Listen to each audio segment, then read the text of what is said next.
Mga kababayan, Assalamualaikum warahmatullahi wabarakatuh. Madayawag maayong adlaw kaninyong tanan. Magandang araw sa inyong lahat. Isang mapagpalang pagdiriwang ng ika-112 anibersaryo sa buong kapatiran ng Iglesia ni Cristo.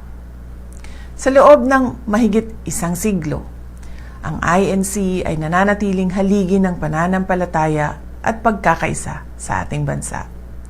Sa pamamagitan ng inyong mga programa sa edukasyon, kabuhayan, at mabilis na pagtugon sa mga sakuna, patuloy ninyong ipinapakita ang tunay na kahulugan ng malasakit sa kapwang Pilipino.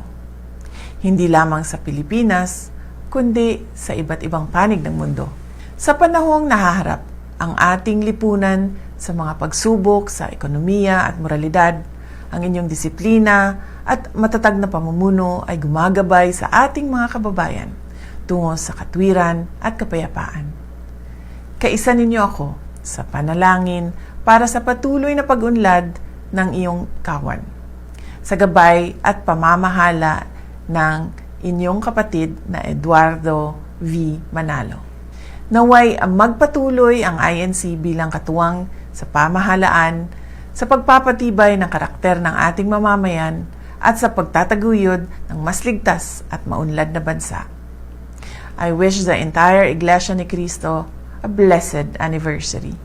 May your shared faith and devotion continue to strengthen the foundations of our nation. Maligayang anibersaryo! Mga kababayan, mahalin natin ang Pilipinas. Ibalik natin ang tapang at malasakit.